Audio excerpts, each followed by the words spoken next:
That smoke looked real in the studio, by the way. That was pretty cool. Thanks, Riley. The National Center for Missing and Exploited Children needs your help finding the missing teenager from Augusta on your screen. Take a good look. They say 13-year-old Jacob McKenna was last seen November 16th. He is 5 feet tall and weighs 110 pounds. They say he might be in the area, but he also could have traveled to McDuffie, Columbia, Warren, or Glasscock counties. If you've seen him, if you know where he could be, please call 911. The Burke County Sheriff's Office and the Burke County High School are investigating threatening messages that are spreading across a social media app. Deputies say the messages that have indicated some form of an active shooter incident will occur. Authorities say that none of these posts, they believe, are credible, but there is an increase of deputies on campus just to make sure students are safe. You have no reason to be overly concerned. We want you to be concerned. We want you to be vigilant. We want you to listen to your children. We want you to communicate to us what your children may be saying about persons who may be responsible. Yes, if you see something, you need to say something. This investigation is open at this time. Of course, we will update you as soon as we have more information. Flags now at half staff at a school in Oxford, Michigan, following a deadly shooting there. The flags are lowered to honor the 4 students killed and the several others who were injured. We're learning more about those who died in that school shooting in Oxford, Michigan this week. Neighbors are coming together to mourn and to pray. 15-year-old Ethan Crumley, who is a student at the school, pleaded not guilty to the shooting. He is facing 24 charges in all, including 4 counts of murder and 1 count of terrorism causing death. Those who died include Tate Meyer, Madison Baldwin, Justin Schilling, and Hannah St. Juliana. South Carolina's weekend forecast for you in just about 10 minutes. All right, thank you, Riley. More questions than answers after the shooting death of a 6-year-old boy in South Carolina. His own mother now charged with his murder. This is 31-year-old Mary Rosborough. She is accused of shooting and killing her 6-year-old son on Thanksgiving. It happened at a home in Fairfield County, which is just about an hour or so north of Columbia. Reports say Rosborough was out deer hunting that day. When she got home, she allegedly shot and killed her son with a deer rifle, saying she, quote, wanted to send him to heaven. She now faces weapon and murder charges. If convicted, murder in South Carolina is punishable by a minimum of 30 years in prison. Gold Cross EMS is getting ready to add some new wheels to its fleet, and it could mean quicker care for you. Here's News 12's Sloan O'Cone to explain. Well, we're all used to seeing ambulances like these out on the road, but pretty soon you might have to slow down and move over for another type of vehicle. The plan is to add 3 Tahoes like these to the 7 ambulances in Columbia County's fleet. The ultimate goal is to shorten response times. The Tahoes have everything an ambulance does besides the stretcher, and there is only 1 paramedic instead of 2. Richmond County has been using these to respond to low-risk calls like blood sugar and well-being checks. And Columbia County says this is all about you. Get patient care done faster, because obviously when you're in a smaller, more nimble vehicle, you can go through traffic easier. Ambulances are going to be from time to time stuck what they call on the wall at the hospital. Quick response vehicles will not be stuck on the wall at the hospital. Those are the vehicles that we can get in service as soon as we get a call, and when that call, they can go straight to another call if they need to, and ultimately I think it's just going to provide better patient care. And this idea will be presented to Columbia County Commissioners pretty soon, and they'll be voting on it at the end of the month. And coming up tonight on News 12 at 6 o'clock, I'm working on a story looking at why finding alternatives like these are so important. In Augusta, Sloan O'Cone on your side.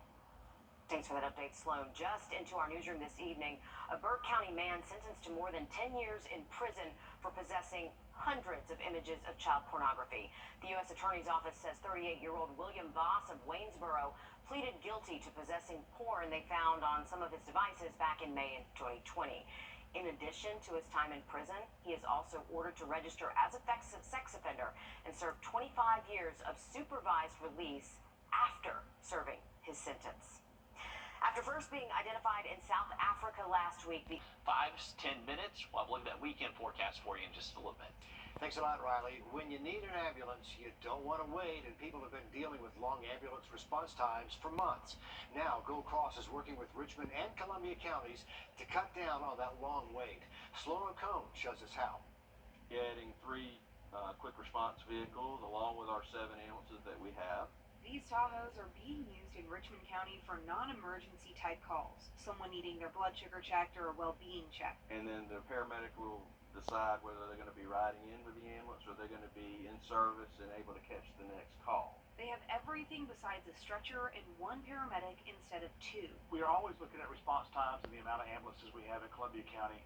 COVID has presented its challenges to everybody, and for our partners at Gold Cross, it was just keeping the number of paramedics that we needed in the county. This way, more emergency vehicles will be available. Get patient care done faster, because obviously when you're in a smaller, more nimble vehicle, you can go through traffic easier. Ambulances are going to be from time to time stuck what they call on the wall, Which is when they're waiting to release a patient to the hospital. quick response vehicles will not be stuck on the wall of the hospital. Those are the vehicles that we can get in service as soon as we get a call, and when that call, they can go straight to another call if they need to. Ultimately, I think it's just going to provide better patient care. In Evans, Sonocone, on your side.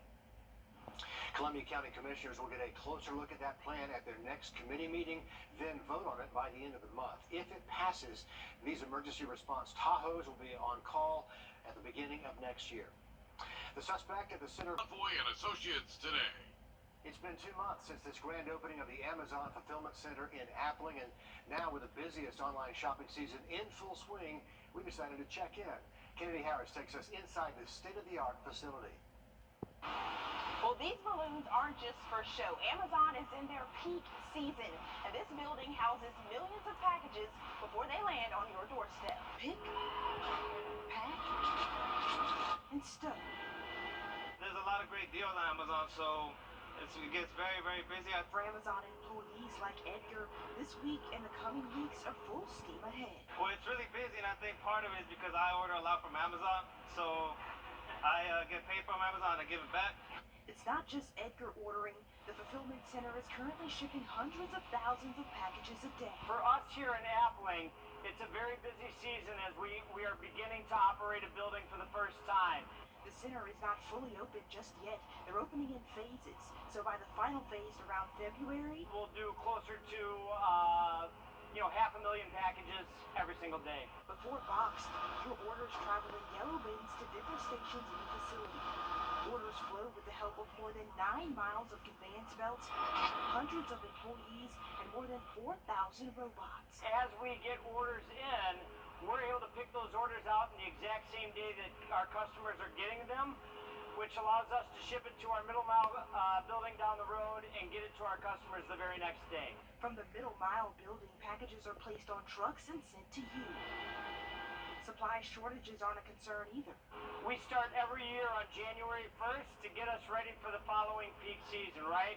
We invest tons of time and tons of energy in making sure that we don't get impacted by any sort of supply shortages. Kennedy Harris, on your side. Amazing technology in there. Amazon will ship packages until Christmas Eve, and they say the more popular the item, the more likely they'll have it in stock, and the quicker you'll get it.